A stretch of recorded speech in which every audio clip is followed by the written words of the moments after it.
Bonjour tout le monde. J'espère que vous allez bien. Je suis Thierry Gandolfi, naturopathe, hypnothérapeute. Aujourd'hui, comme prévu, je viens donc vous parler de la fibromyalgie pour pouvoir réduire la douleur de la fibromyalgie naturellement et de traiter la cause de la fibromyalgie. Alors la fibromyalgie, elle touche environ 2 à 5% de la population dans les pays occidentaux, donc surtout les femmes. C'est une maladie qui reste méconnue. Pour comprendre les mécanismes à l'œuvre dans la fibromyalgie, une approche globale est nécessaire. Au niveau des muscles, au niveau des intestins, au niveau de l'alimentation, au niveau du stress, des émotions, euh, au niveau du terrain physique et psycho-émotionnel. Tout ça va révéler toute l'importance d'une prise en charge globale, multifactorielle. Mais comment agir pour faire reculer la douleur? Donc c'est ce que nous allons voir dans cette vidéo pour pouvoir traiter donc la cause de cette fibromyalgie. Alors la fibromyalgie, c'est une maladie qui comporte de nombreux symptômes.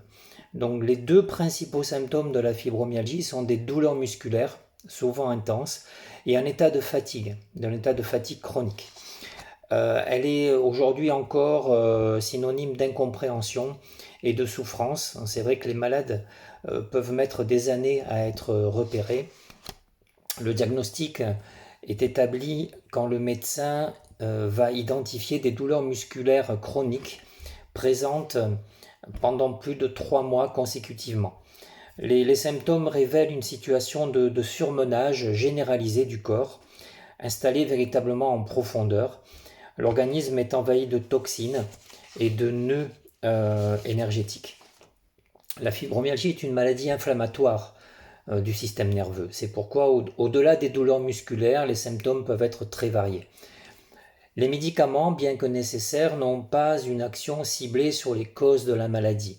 Ils ne peuvent fournir qu'un soulagement pour faire reculer les douleurs et envisager la guérison.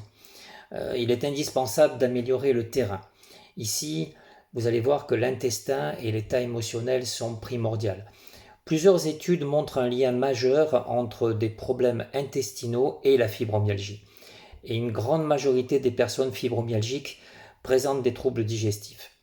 Donc tout d'abord, parlons de l'alimentation de la personne fibromyalgique. Il faut une alimentation vivante, c'est-à-dire une alimentation qui soit anti-inflammatoire, avec des aliments différents, principalement sans gluten et sans lactose.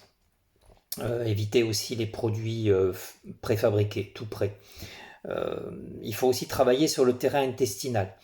Le syndrome de côlon irritable revient fréquemment chez les personnes fibromyalgiques, ainsi que les troubles de la digestion, les altérations du microbiote et l'hyperméabilité de l'intestin, la paroi de l'intestin qui se troue. Tout ceci n'est pas surprenant étant donné l'importance du système nerveux intestinal, ce qu'on appelle le système nerveux entérique. De plus, un manque chronique d'énergie aboutit inévitablement à une digestion plus difficile, perturbant ainsi la flore intestinale et favorisant l'inflammation de l'intestin. C'est donc un cercle vicieux. Pour lutter naturellement et efficacement contre celui-ci, il sera donc important d'aborder 3 axes: l'encrassement et la stimulation nerveuse, la digestion et l'équilibre acido-basique. Au niveau de la digestion, il est quasiment impossible d'envisager une amélioration de l'état de l'intestin sans une bonne digestion. D'ailleurs, il n'y a pas de bonne santé sans une bonne digestion. Il faut d'abord savoir si vous tolérez ce que vous mangez. Consommer régulièrement un aliment qui ne passe pas va nuire à votre intestin. Il faut donc être attentif à ceux que vous ne supportez pas et en réduire la consommation ou les éviter véritablement totalement. Le plus souvent, il s'agit d'aliments que le corps tolérait autrefois mais qu'il ne supporte plus avec la maladie. Réduire la consommation de gluten, car le gluten provoque la maladie cœliaque. La réduction ou l'élimination du gluten est très bénéfique dans la fibromyalgie et dans la fatigue. Idem pour les produits laitiers qui provoquent une inflammation de l'intestin, notamment le lactose, et affectent le système nerveux ce qui encrasse l'organisme et amplifie la perception de la douleur. Mon conseil pour les fibromyalgiques, c'est donc zéro gluten, zéro produit laitier. L'équilibre acido-basique est très important aussi, donc la fibromyalgie est un signe d'acidose chronique. Le pH donc, de notre corps est souvent très bas. Réduire l'apport de toxines et améliorer la digestion va permettre d'agir contre l'acidose. Cela passe par le choix déjà des aliments, donc des aliments plutôt alcalins, basiques, comme les légumes, les fruits, les féculents, les pommes de terre, les patates douces, les oléagineux, qui fournissent à l'organisme beaucoup de minéraux alcalins. Ces aliments doivent donc représenter la base de l'alimentation pour compenser les aliments acides provenant du reste de la nourriture ingérée et de la pollution ainsi que ceux produits par l'organisme.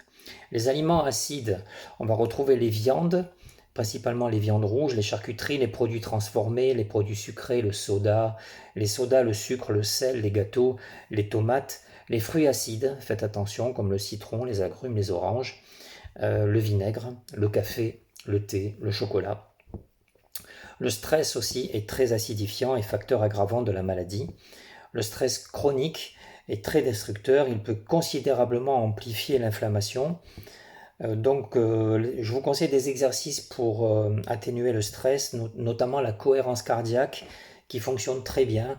Donc tous les jours, 3 sessions de cohérence cardiaque pendant 3 minutes ou 5 minutes. Faire aussi des activités artistiques comme le dessin, la musique, le chant, la danse, le rire. Et ensuite, on va parler de l'influence du mental et des émotions chez les personnes fibromyalgiques. Dans la fibromyalgie, les émotions peuvent à elles seules enclencher et entretenir une fibromyalgie. Une caractéristique émotionnelle commune se retrouve chez de nombreux malades, notamment un état profond de dévalorisation où interviennent plusieurs conflits émotionnels intenses en même temps. À la dévalorisation profonde s'ajoute une très grande souffrance, un sentiment d'impuissance par rapport à ce qui est vécu. Le corps exprime tout ce que le mal refoule. Les émotions influencent notre physiologie, l'état hormonal et énergétique, l'activité des organes et du système immunitaire. Donc il faut traiter le terrain émotionnel. Ce sont souvent des situations de vie très lourdes qui vont faire apparaître de tels ressentis émotionnels. Des incestes, des viols, des attouchements sexuels, de la violence verbale extrême, des propos diffamatoires, une séparation brutale entre un conjoint, entre des proches.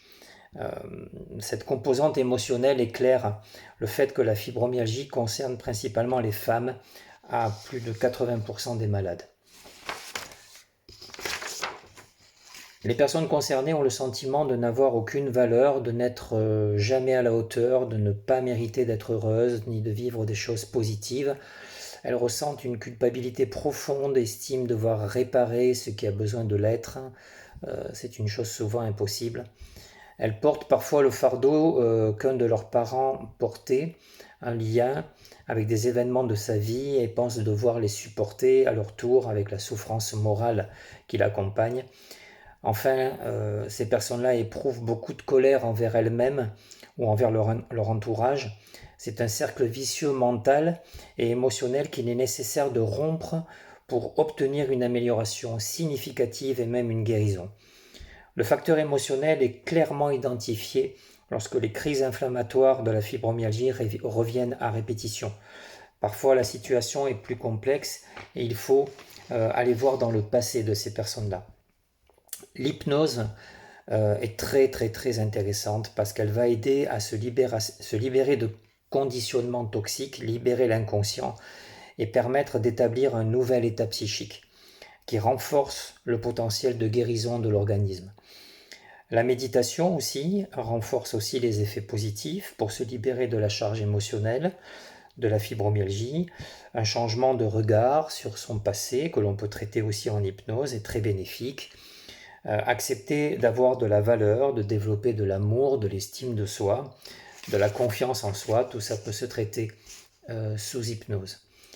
Se respecter pour être respecté des autres, apprendre à dire non, qui est très important, et à mettre des limites, que ce soit sur le plan familial ou sur le plan professionnel. Se rendre compte que vous avez de l'importance, tout cela s'accompagne parfois d'un changement de vie qui peut être très salutaire. Enfin, je vais revenir sur certains aliments comme l'aspartame par exemple, qu'il faut vraiment bannir. L'aspartame, c'est un édulcorant de synthèse, hein, comme le candérel par exemple. Le café, la caféine, les exhausteurs de goût, le glutamate, les additifs, les nitrates, les nitrites, les colorants vont créer des altérations intestinales. Ensuite, au niveau de la phytothérapie, il y a certaines plantes qui peuvent être très intéressantes pour calmer les douleurs, notamment, pour éviter de prendre trop de médicaments. Les principales sont la Boswellia serrata, qui est un anti-inflammatoire, l'arpagophytum, le curcuma, la bromélaïne, la reine des prés, le saule blanc, qui est plutôt antalgique, hein, c'est un peu des aspirines naturelles. Alors évidemment, pour prendre de la reine des prés, il ne faut pas être allergique à l'aspirine, hein. Les bourgeons de cassis, très intéressants, qui fonctionnent un peu comme de la cortisone naturelle, que l'on peut prendre en gémothérapie. La vitamine C, très intéressant.